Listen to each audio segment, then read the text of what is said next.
Oi pessoal, tudo bem? Bom, vamos para a nossa aula de biodisponibilidade, como vocês me pediram. Sei que surgiram muitas dúvidas aí, porque eu acabei não conseguindo fazer essa aula, né? Eu falei que ia acabar juntando com a de droga e nutriente, porque eu havia consertado aí alguns problemas que eu tive em relação ao aplicativo aqui que eu gravo essas videoaulas, mas depois deu erro de novo, mas eu consegui agora resolver isso. Bom, vamos lá entender as definições e depois as interações, ok, gente? No sentido de definições de biodisponibilidade, tem essa questão aqui da bioconversão, bioeficácia, da bioacessibilidade, mas no geral, né, aqui a gente entende que a biodisponibilidade é a proporção de um componente alimentar específico que alcança a circulação sistêmica após a absorção. Então, esse nutriente, ele entrou ali na circulação, e aí essa questão da absorção, que vai ser a formativa ali dele no organismo, que a gente tem que levar em consideração, né? Para que ele esteja realmente bem biodisponível, ou talvez, dependendo ali da condição do paciente, que a gente acabe interferindo nessa disponibilidade mais facilitada, que a gente possa talvez até interferir ou atrapalhar, se for o intuito, né? Se for benéfico para esse paciente. No sentido da bioconversão, a definição aqui é a fração do nutriente biodisponível que é convertido na forma ativa. Então, um nutriente ali, por exemplo, cálcio, até ele passar por todo o processo ali intestinal, né, ou a forma que ele é apresentado no alimento, a fonte, a combinação, o que a gente tem que realmente levar em consideração é essa forma ativa dele. E a bioeficácia representa a soma da biodisponibilidade com a bioconversão. Então, aqui na bioacessibilidade, o valor calórico e o volume da refeição ou da dieta pode causar mudanças fisiológicas no trato gastrointestinal e assim afetar o acesso aí dos componentes digeridos. Então, a gente sabe muito bem que dependendo da quantidade de um alimento ou de um nutriente, ao ser consumido, né, a passar ali pelo trato gastrointestinal, boca, esôfago, chegar ao estômago e depois ao intestino, todo esse processo, dependendo do volume, não só do alimento, né, mas do nutriente em si ali disponível na dieta, pode afetar negativamente, tá? Mas também existem formas positivas que a gente precisa colocar para que isso aconteça e melhore a condição física ali e absortiva do paciente. O processo dos alimentos vegetais pode influenciar a bioacessibilidade dos nutrientes, por exemplo, por meio de mudanças da estrutura e propriedades da parede intestinal ali, celular, né? Então, como eu já falei em algumas aulas, as condições intestinais, seja das vilosidades do lume ali do intestino, ou a colônia ali de bactérias positivas e negativas, tudo isso interfere no acesso dos nutrientes.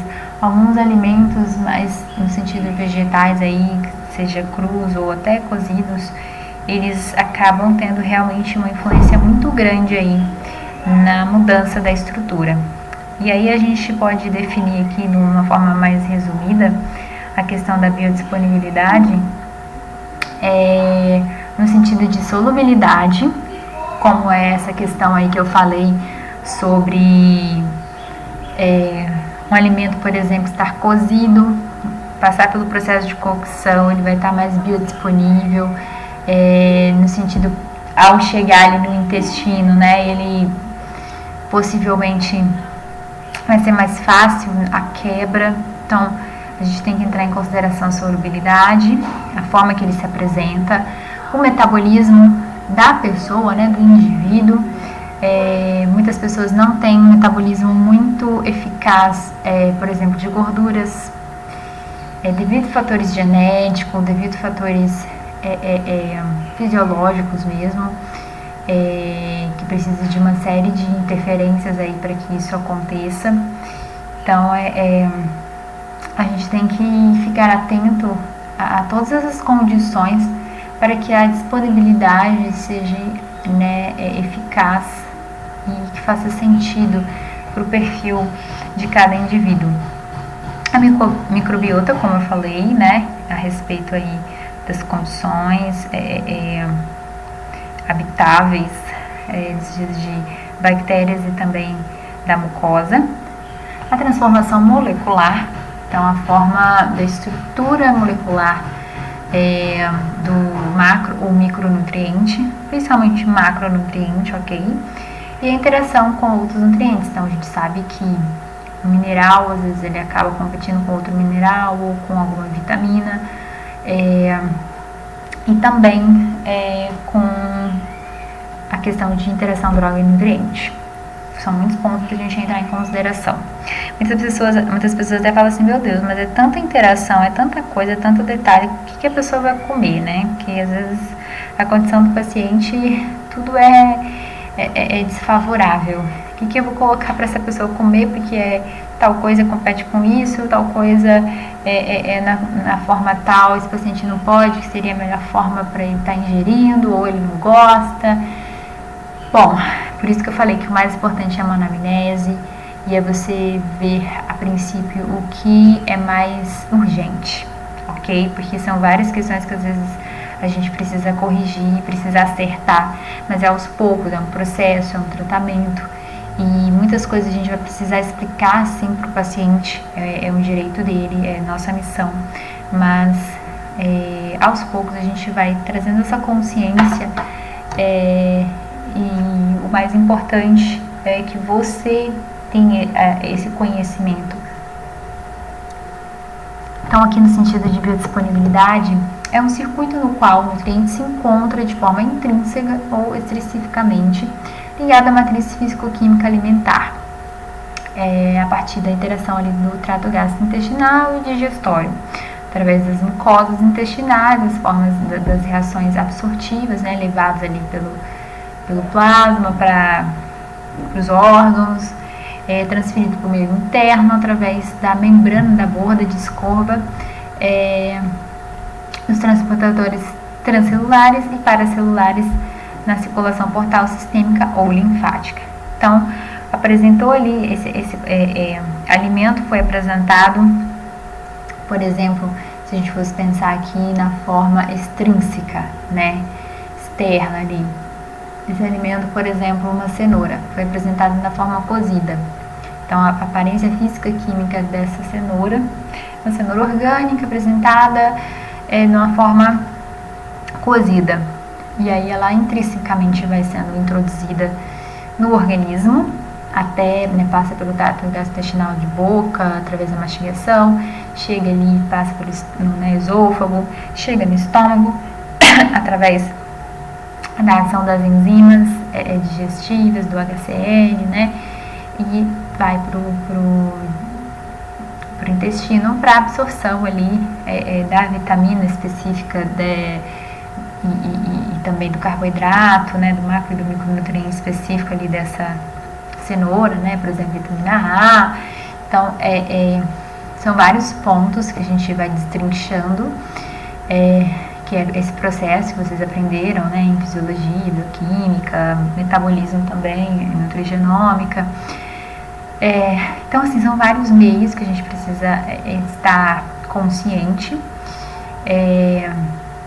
e saber apresentar esse alimento e esse nutriente para o organismo, né, para o paciente, de uma maneira que seja realmente benéfica. Então, aqui só uma imagem que eu trouxe desse processo, como é feito, né, vocês já têm essa noção. No sentido de biomarcadores aqui, voltando no ponto, como eu falei, que interfere a genética, a dieta, né, que é o plano alimentar em si, as combinações. O estilo de vida, eu já trouxe a respeito disso na aula de alimentos funcionais, né, de compostos bioativos, e a gente já tem a noção de que poluentes, condições químicas ou nucleares, físicas, né, questões de também a pessoa ser alcoólatra, né, ter um comportamento mais etílico, de ingerir muito álcool, fumar, tudo isso acaba interferindo no sentido de como o alimento vai realmente ser ativo no organismo da pessoa.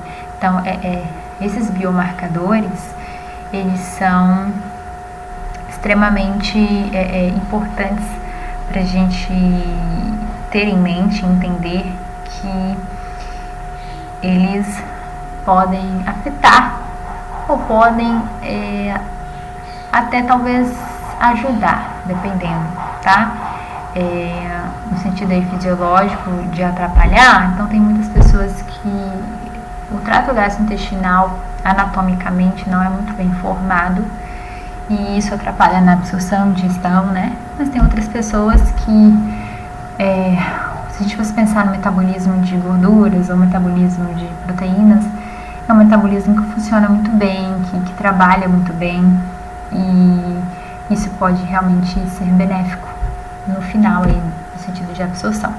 Entrando especificamente em macros e micronutrientes, de como é a disponibilidade de cada um, no sentido de carboidratos, a gente coloca aqui como carboidratos disponíveis, não disponíveis e o amido resistente. Nos carboidratos disponíveis e não disponíveis, o que a gente entende através disso, né? Tem lá no livro explicando sobre isso, mas eu vou trazer para vocês de uma forma que seja um pouco mais clara, que a gente classifica esse disponível como se fosse o carboidrato simples mesmo, tá, gente? Tem o carboidrato simples e o carboidrato complexo. O carboidrato simples é onde a glicose está mais disponível para as células, ou seja, onde a gente encontra mais os monos e os disacarídeos, né, que aí a gente entra no grau de polimeração e de ligação, para que esse carboidrato, né, essa glicose, seja realmente mais rapidamente digerida e absorvida. Só que para isso, para alguns pacientes isso faz sentido, sim, é importante a gente colocar esse carboidrato mais biodisponível, benéfico para esse paciente, mas para outros a gente sabe que não, que precisa haver ali formas para que retarde essa ação. Então, pacientes, por exemplo, que são resistentes à insulina, a gente realmente tem que evitar. A gente tem que colocar mais carboidratos complexos, que vai estar menos disponível a glicose, ok? Natália, qual que são esses carboidratos? A gente já teve algo sobre isso, né? Mas a gente tem que entrar em consideração o índice glicêmico, ok? Então, os carboidratos são definidos ali no sentido de índice glicêmico, né, como baixo, médio e alto índice glicêmico. Então, os que são de alto índice glicêmico são esses carboidratos mais disponíveis, são os de mais fácil absorção e digestão, porque a quebra, né, e o processo é muito mais facilitado. O carboidrato, como eu comentei, se inicia pela boca, né, a digestão. Então, se a gente fosse pensar para esse paciente que não tem uma ação pancreática no sentido de insulina muito facilitado, né, a gente tem que pensar nos carboidratos mais complexos, não disponíveis, e no sentido realmente de combinar com outros nutrientes, tipo a fibra, para que isso seja de uma forma mais lenta, né, mais retardada ali. E também, assim, né, se a gente fosse pensar no sentido positivo, tá, do carboidrato disponível, é interessante a gente utilizar isso para atletas ou para alguma pessoa que está num momento ali que ela realmente está tendo um déficit calórico e energético, sabe, no nível de desnutrição energético-calórico mesmo. A gente precisa colocar, às vezes, essa glicose mais disponível. Não estou falando para você encher a pessoa de doce, né? Óbvio que não. Mas alguns carboidratos que a gente sabe que são simples e que não vão gerar tanto malefício dependendo da quantidade. Então, no atleta, por exemplo, a gente às vezes usa estratégias aí de pré-treino ou durante o treino de maltodextrina, que seria aí também um suco de beterraba ou um suco de melancia, para que ele tenha essa resposta muito rápida, porque é o que ele precisa. Uma pessoa que está num momento ali de hipoglicemia, às vezes a gente até realmente acaba dando uma bala para essa pessoa, um doce, para que ela se recupere desse episódio de baixa glicose no sangue de uma forma mais rápida. Porque se a gente der algo que tem fibra, né, integral, um carboidrato mais complexo, vai demorar muito para ter essa resposta, e isso pode ser assim muito maléfico, né? Então é uma questão de combinações, ok? Então, quanto mais carboidrato disponível, maior a síntese de proteínas transportadoras na membrana do enterócito, que é ali no lume intestinal, né? Aqui no sentido de amido resistente, vocês têm que entender que existe o amido normal, vamos dizer assim, né, de rápida e lenta digestão.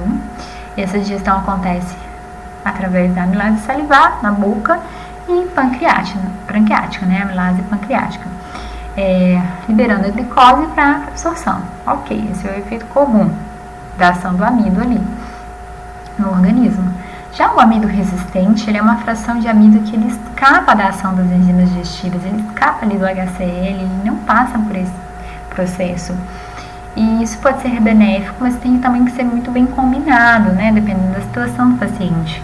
Um exemplo aí que eu até trouxe nessa imagem é a banana verde, né, a farinha de banana verde, que esteve em alta um tempo atrás, para tratar constipação, tratar desbiose intestinal, ou a biomassa de banana verde, né, muita gente ainda faz esse uso. Então ela melhora essa disposição aí do amido resistente, tem bastante amido resistente, né? E em relação a condições da colônia ali, de bactérias positivas e negativas, acaba melhorando essas condições e melhora também a fermentação, melhorando a absorção de vitaminas, minerais, e consequentemente resolvendo essa questão ou de desbiose, por causa que a desbiose tem relação com as bactérias, ok? Claro que tem relação também com o uso de fármacos que danificam aí a mucosa intestinal, e aí a gente consegue recuperar essa mucosa intestinal com esse amido resistente, mas tudo tem que também ser muito combinado com a ação de água também, né, gente? A gente sabe que tem todas essas interferências. Aqui é só uma ilustração também do lume intestinal aí na membrana das células intestinais, que é o fator primordial no sentido de biodisponibilidade, tanto de carboidratos para ser convertidos em glicose e metabolizados, mas também nos outros macros, tá? E micro também. É tudo uma questão intestinal, né, gente? Por isso a gente fala que às vezes sempre se inicia mais pelo intestino. No sentido aqui de proteínas, a gente entra no sentido aí de biodisponibilidade, a princípio, num sentido que já foi até falado para vocês, que é sobre as proteínas de alto valor biológico e de baixo valor biológico. De alto valor biológico, a gente sabe que são as proteínas animais, né? Carnes, ovos, leite e derivados. Elas têm essa junção de aminoácidos essenciais, que são mais disponíveis aí pro organismo de uma forma completa, né, no sentido de estrutura aí polipeptídica. E diante disso, a gente já entende que essas proteínas, né, esses aminoácidos completos, essenciais, eles são melhores aí para pessoa que necessita de um aporte maior de proteínas. Então a gente classifica aí nesse sentido de estrutura, né, igual primária, secundária, quaternária. Então, os fatores que influenciam nessa biodisponibilidade é essa conformação estrutural, que são essas estruturas, tá, da proteína, quaternária, primária, que vocês já aprenderam.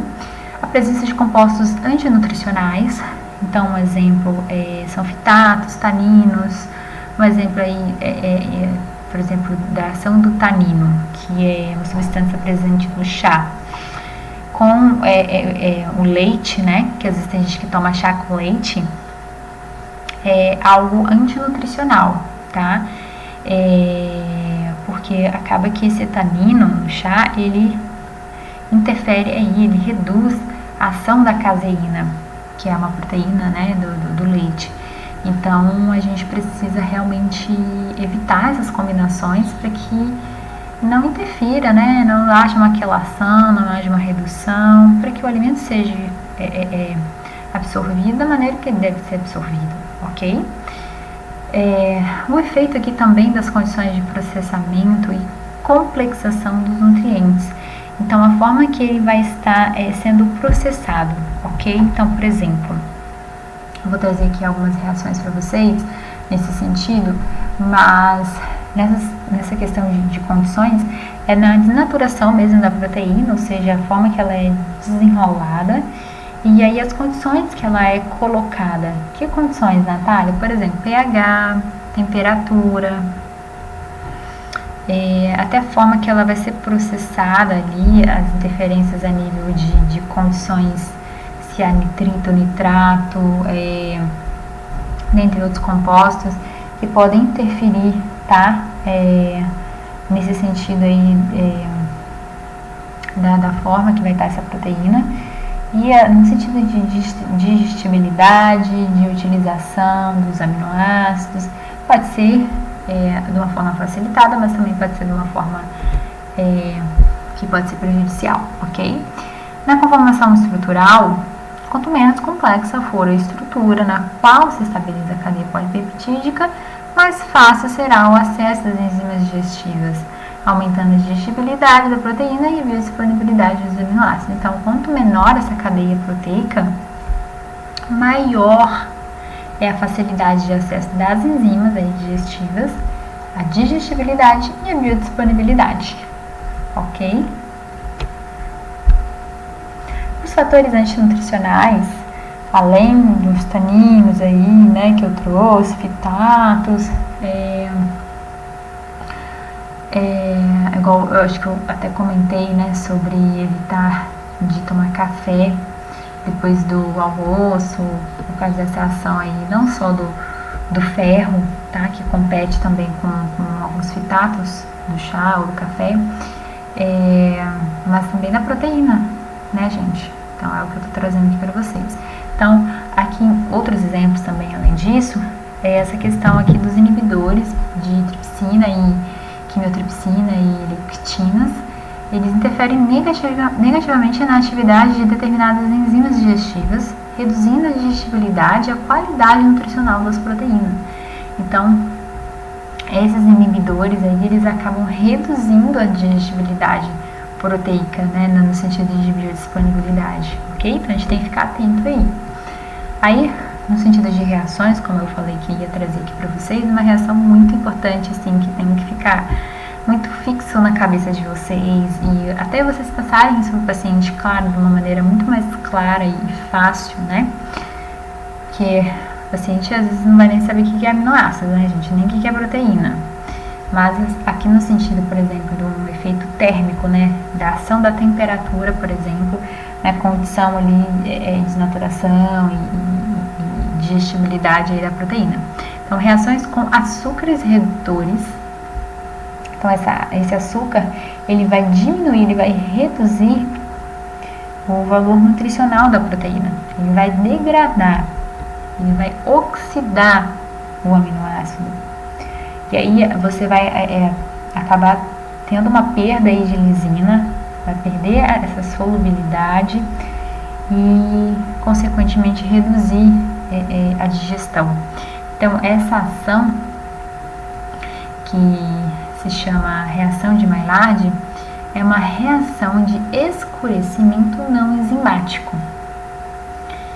E isso acaba impactando o sensorial, né, e o nutricional aí. Então, um exemplo é a carne assada, né? Quando ela é muito assada e ela fica até com aquela cor marrom, não fica dourada, que é o normal, né, que é essa cor que foi cozido e que foi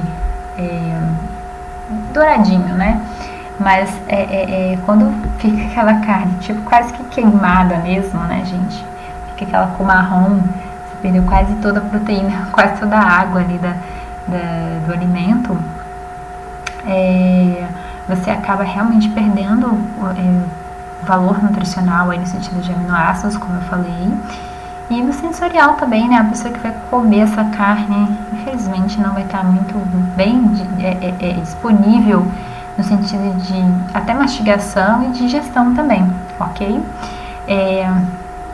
E aí, acaba que essas interações, junto com radicais livres, como compostos fenólicos, solventes, nitrito e nitrato, também reduzem, ou seja, diminuem a digestibilidade e, consequentemente, a biodisponibilidade de proteínas. Então, por exemplo, a gente sabe que algumas linguiças, salsichas, presunto, esses embutidos, né, eles têm muito contato, eles têm na sua composição nitrito, nitrato para conservação e para a própria produção ali. Mas isso, infelizmente, acaba sendo uma interação negativa no sentido de reduzir mesmo a digestibilidade, tá? Das proteínas. Então não é legal, não recomendamos, né? E aí às vezes você precisa convencer o paciente para não consumir embutidos por outra via, né? Às vezes excesso de sódio, fala que é cancerígeno, porque se a gente for ficar explicando esses outros pontos, que porque você perde proteína, porque você, né? A pessoa não vai nem querer saber. Mas assim, resumindo aqui, no sentido de qualidade nutricional da proteína, no sentido de biodisponibilidade, a gente tem que reforçar, a gente sabe que quando tem os aminoácidos essenciais e também tem a capacidade de fornecer nitrogênio e esses aminoácidos essenciais de acordo com as necessidades do organismo específico. Então, a questão da proteína animal, mas nem toda pessoa, né, nem todo o organismo vai digerir bem essa proteína animal, ou nem toda pessoa vai estar disposta a consumir a proteína animal devido a questões éticas, né? Então a gente tem que acabar realmente sabendo combinar as outras proteínas, ou seja, proteínas vegetais, tá?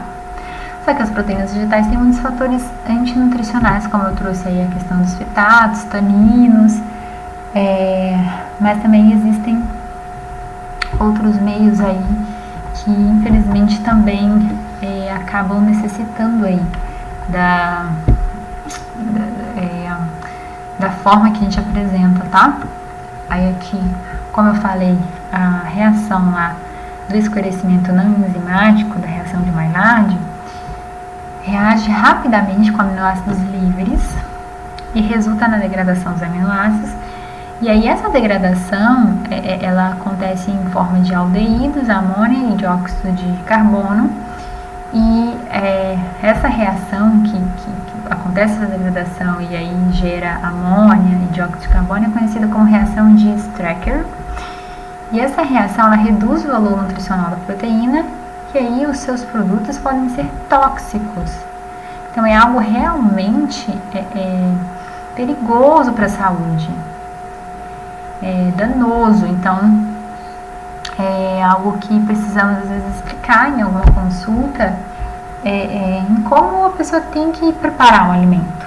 Porque tem gente que gosta de carne bem passada, eu uso óleo tal, temperatura tal, mas às vezes é uma maneira que você está completamente desvalorizando, inativando e desregulando tudo, né, gente? Então, às vezes a gente precisa também passar para o paciente formas de você valorizar um alimento. Olha, alimento tal, ele aumenta seu valor biológico quando ele é cozido, quando ele é assado em temperatura tal, por tantos minutos. Então, o nutricionista acaba que a gente também tem que saber muito bem no sentido de gastronomia, até assim, desses pontos da carne, cortes, né?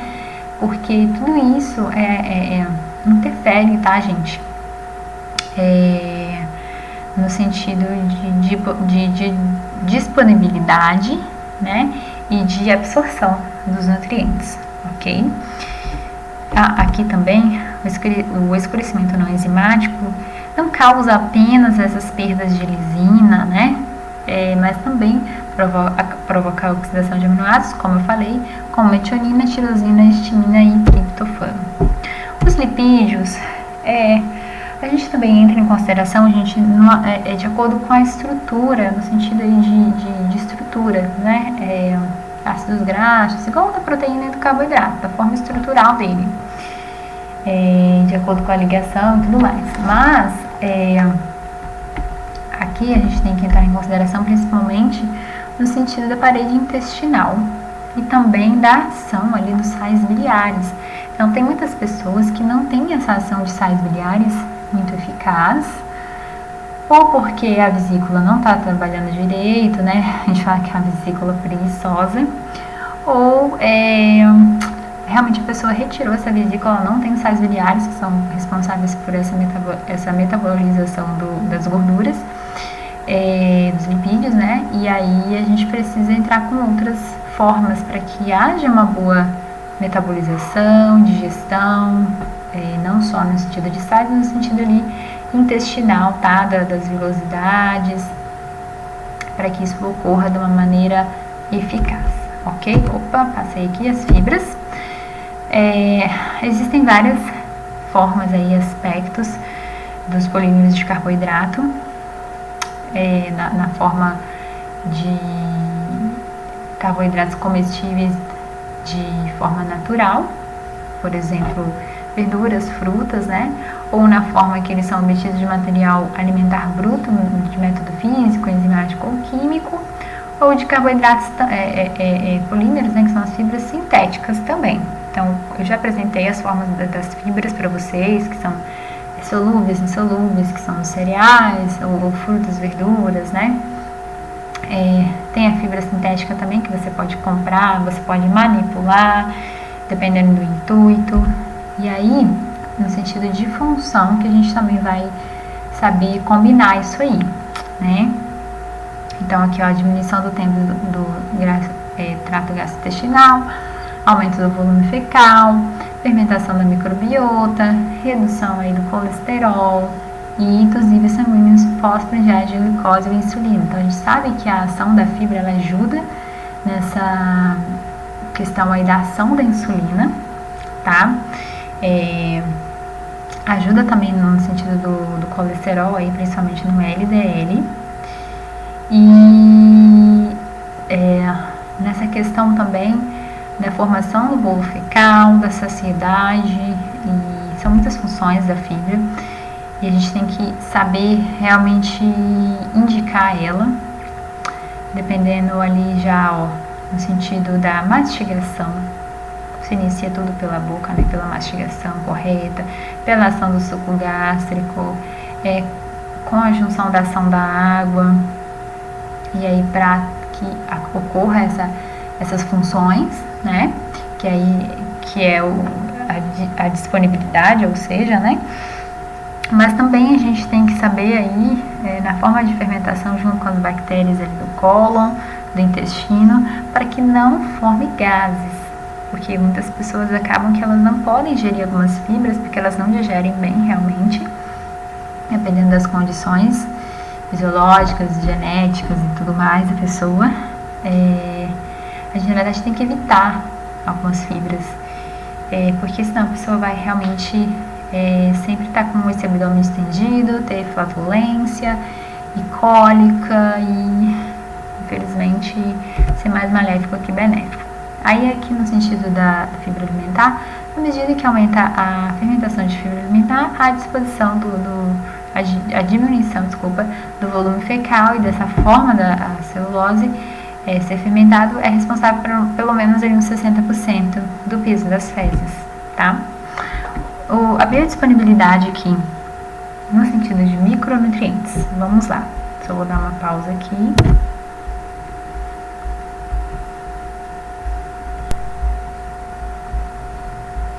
Bom, gente, retornando aqui, as vitaminas lipossolúveis e as hidrossolúveis no sentido de biodisponibilidade, uma das mais importantes que a gente mais encontra na literatura é a vitamina A, ok?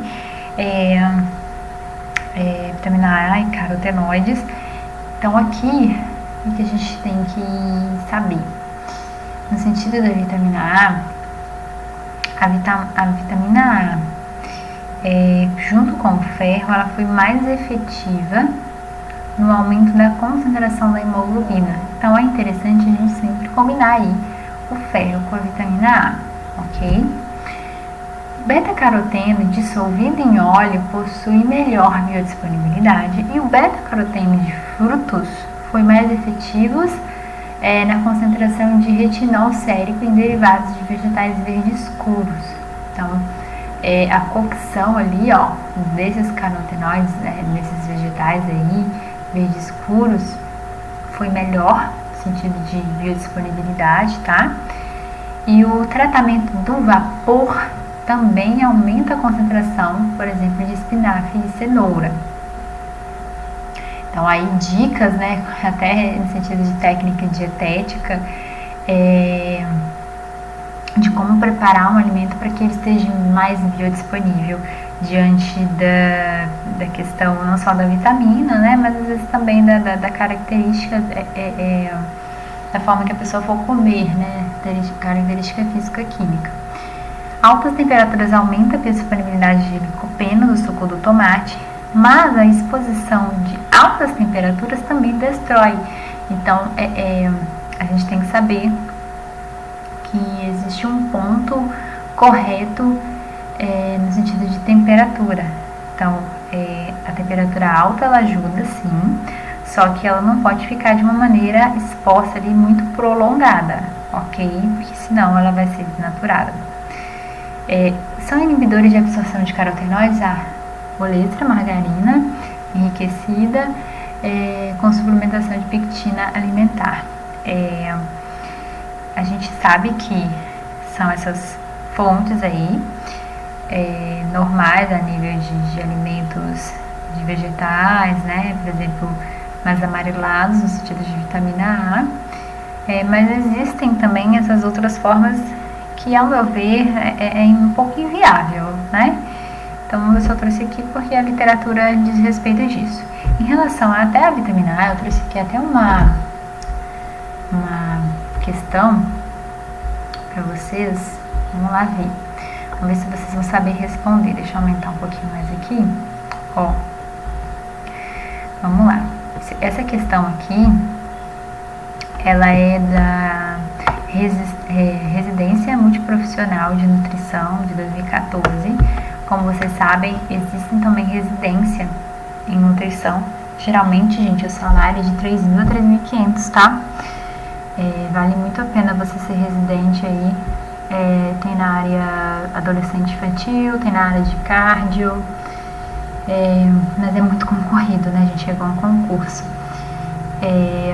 Então, essa prova aqui, ela realmente estava bem interessante. Quem imaginaria que eles iam cobrar sobre biodisponibilidade, ainda mais a vitamina A, para você ver que não é uma coisa assim também tão... isso aqui não é tão importante. Não, sim, isso aqui é até questão de prova, né? Prova de residência. Então, a gente tem que saber dessas condições. Vamos lá ver qual que é a resposta correta, dentro do que eu acabei de falar, hein, gente? Bom, aqui dentre as deficiências nutricionais de maior importância epidemiológica, lembrando qual é a ação da vitamina A gente sabe que no sistema de saúde acontece muita hipovitaminose A e aí desenvolve cegueira noturna, desenvolve outros problemas oculares. Então, a importância da suplementação de vitamina A em alguns locais que existem muita essa carência, né? E de programas que incentivam também o consumo alimentar, não só da vitamina A, né, gente, mas dos alimentos por completo, com agricultura familiar e tudo mais. Bom, vamos continuar aqui. Então, a gente sabe que é algo epidemiológico mesmo, né? É um problema de saúde pública. E aí, a deficiência de vitamina A ainda hoje assume graves proporções no contexto de saúde pública em todo o mundo. Isso aí foi da Revista de Campinas. Considerando a biodisponibilidade e a interação dessa vitamina com outros nutrientes, assinale V para verdadeiro e F para falso nas informações abaixo, escolha a alternativa adequada. Então vamos lá. A biodisponibilidade de vitamina A é afetado pelo estado nutricional do indivíduo e pela integridade da sua mucosa intestinal? Né, gente? Cansei de falar isso. Qualquer macro e micronutriente, ele acaba tendo essa interferência. Então, verdadeiro. A ingestão de pequenas quantidades de lipídios, de 3 a 5 gramas por refeição, são eficientes para assegurar a absorção adequada de provitamina A presente nos alimentos de origem vegetal? Vitamina A é uma vitamina lipossolúvel, né? Lipossolúvel o quê? Depende de lipídio. Então, é óbvio que sim, precisa, né? Então, correto, verdadeiro. Então, aqui já tem até a resposta correta, porque a única opção que iniciou verdadeiro é essa daqui. Mas vou continuar, vamos lá. Ó, a vitamina E, ingerida em conjunto com a vitamina A, reduz de forma significante a absorção de vitamina A e predispõe à autooxidação? Não tem nada na literatura que fala sobre isso. Vamos continuar. A deficiência de zinco afeta a mobilização da vitamina A dos estoques hepáticos e a sua absorção intestinal? Sim. Tem até no livro isso. Eu acho que eu não coloquei exatamente nos slides, por isso que vocês não podem estudar só pelo slide, gente. Vocês têm que estudar pelo livro também, tá, seus bonitos? Ó, que nem tudo, se eu botar o livro inteiro no slide, né, gente, misericórdia. Mas o zinco, sim, ele acaba afetando nessa questão dos estoques, tá? E a última opção é tratamento térmico. Opa, então a temperatura aumenta a biodisponibilidade da vitamina A presente em plantas vegetais. Foi o que eu acabei de falar sobre a cocção, né, sobre a alta temperatura do licopeno, do tomate. Em altas temperaturas aumenta a disponibilidade. Então é essa letra E, ok? Então, que legal, gente, adorei fazer essa questão. Então fiquem atentos, hein, gente. Ó, vamos lá. Tava fácil, hein, gente, tava fácil. Podem passar aí na residência e ganhar 3.500 assim que vocês formarem. Tô brincando, gente, é difícil pra caramba. Eu tentei no hospital evangélico, mas não consegui passar, porque também na mesma época teve um outro concurso para o CAM e também teve prova de mestrado. Eu tentei os 3 de uma vez, sendo que eu estudei só um mês, eu tinha acabado de formar, mas não passei nenhum dos 3 também, não passei nenhum dos 3. A vida não é fácil, gente, mas a gente não pode desistir, né?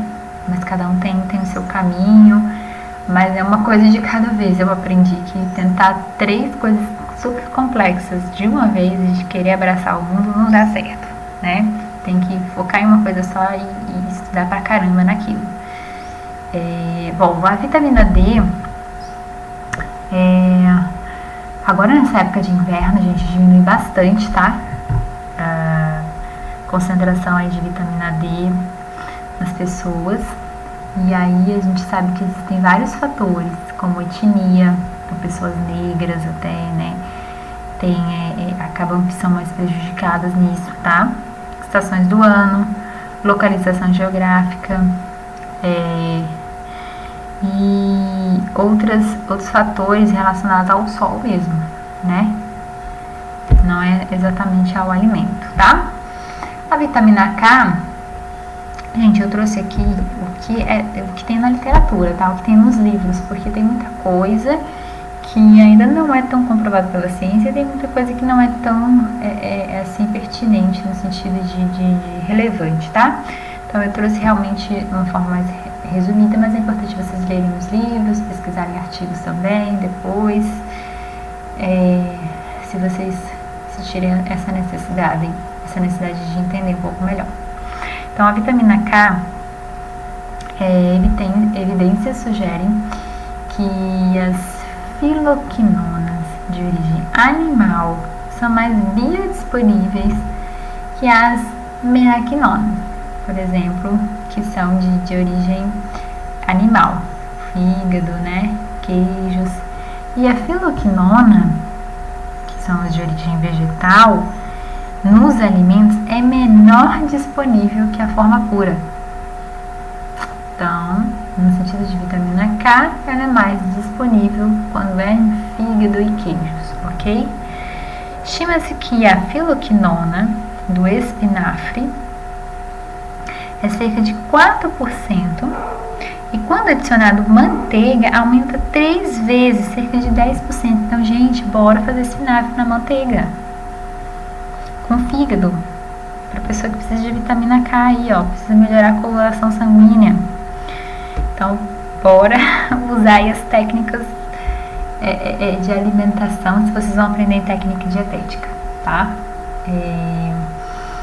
Para melhorar aí as condições aí de absorção e de fisiopatologia do paciente.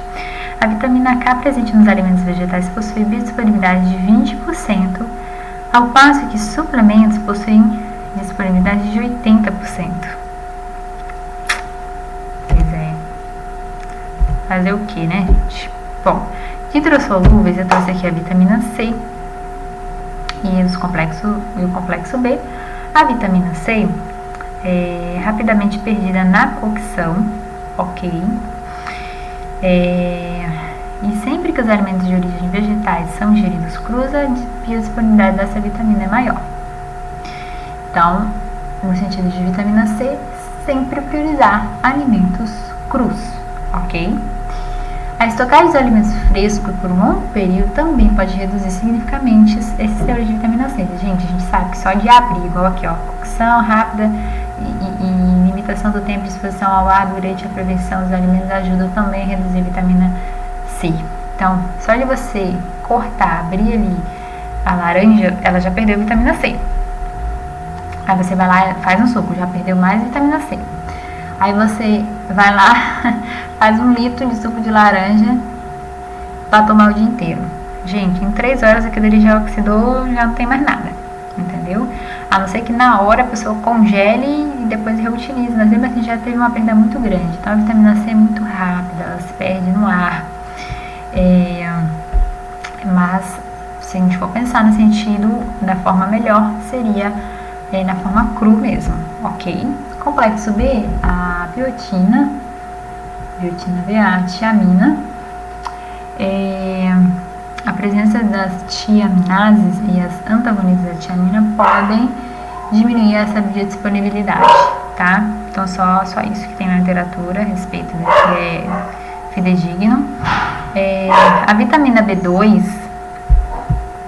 a fotólise da riboflavina leva à formação de lumifoflavina, em pH ácido, e lumicromo, em pH ácido ou neutro. A exposição do leite armazenado em garrafas de vidro claras e a luz solar ou fluorescente provoca perdas na qualidade significativa da riboflavina com resultados de fotólise. Então, vitamina B2 tem que ser armazenada aí, se for no sentido de leites, em garrafas de vidros mais escuras, né? Porque quando é clara, essa luz solar ali acaba atingindo mais facilmente e ela é desnaturada, ela se perde, oxida. A vitamina B6 são altas no cozimento, né? A perda, tá? E no processo de enlatados. E a moagem do trigo também, presente aí a vitamina B6 no trigo, na farinha, pode resultar numa perda de 70% a 90%. E o congelamento de 35% a 55%. Já as carnes, cerca de 40% da perda. Então, olha só quão fácil a gente perde essas vitaminas, né, gente? Esses processos aí de triturar, de moer, de botar para cozinhar, quanto menos natural alguns alimentos acabam sendo prejudicados. Só alguns, como eu trouxe aí, que às vezes através de um cozimento ou de uma temperatura que eles são elevados. No sentido de interações, as necessidades de vitamina B6 são influenciadas pelo fator teor proteico da dieta. Isoionizada e anticoncepcionais orais, estrógenos podem diminuir as concentrações de pirodoxal fosfato, e alcoólatras possuem também baixos níveis de piroxina sérica. Grávidas com pré-eclâmpsia ou eclâmpsia necessitam de quantidades maiores dessa vitamina. Então, a vitamina B6, em pessoas que são alcoólatras e mulheres que estão nesse período de gestação e estão no risco de eclâmpsia ou pré-eclâmpsia, elas precisam de uma quantidade maior ou têm perdas maiores. A mesma coisa também aqui nesse sentido para essas pessoas, né, de ácido fólico, né, o folato, a vitamina B9, cerca de 80% do folato na dieta está presente no poliglutamato e biodisponível no valor nutricional não conhecido. No sentido de valores é de 40% a 70%, ok? E a deficiência de zinco acaba prejudicando a absorção do folato. Então, às vezes, a gente precisa estar em conjunto aí nesse sentido, porque uma acaba interferindo na outra. A vitamina B12, a cobalamida, é uma vitamina que ela é associada, como vocês já aprenderam, sobre o fator intrínseco. Então, quando a pessoa não tem esse fator intrínseco, felizmente essa vitamina B12, ela não vai ser de uma forma ativa, ok? E como eu falei também, a vitamina B12, como ela é apenas de uma forma qualitativa, ok? De vitamina B, de alimentos de produto de origem animal, então a vitamina ela deve ser liberada na dieta através da proteína com a ação do suco gástrico e da pepsina também, tá? Então precisa estar em conjunto aí para que essa vitamina seja bem biodisponibilizada. Precisa do fator intrínseco, precisa da proteína, né? E dessa ação aí dos ácidos, ok? E a biotina aqui, o processo de conservação dos alimentos pode reduzir a concentração de biotina. Na presença de apidina da clara do ovo crua, diminui a disponibilidade da biotina também, ok? E a abidina é inativa pela cocção. Os minerais, a gente tem que entrar em consideração o fator também extrínsecos e intrínsecos relacionados à dieta, né, e da forma que o alimento é apresentado, mas geralmente é relacionado à fisiologia do organismo da pessoa, pelo sítio de absorção. Então há às vezes essa competição aí de sítio de absorção e isso afeta no final, né, dessa disponibilidade, e fatores intrínsecos e extrínsecos. Então eu trouxe aqui uma forma resumida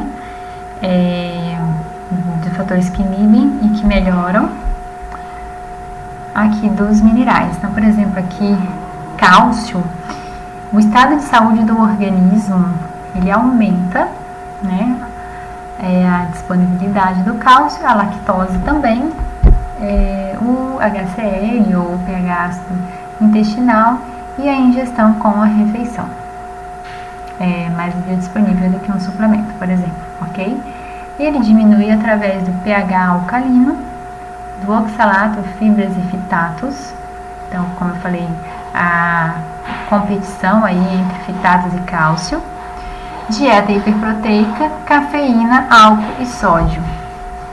E lembrando também do ferro, tá? Ali não tá na tabela, mas na tabela de ferro tem ali, ó, ferro,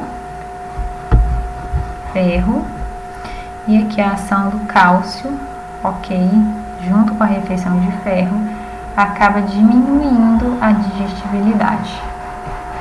Ok? Muito obrigada a todos. Lembrando do papel do nutricionista, da nutrição personalizada, dieta eficiente, valorizar as combinações e as disponibilidades de uma forma segura para saúde e bem-estar do nosso paciente. Ok? Tchau, tchau. Se tiverem dúvidas é só me mandarem mensagem. Muito obrigada.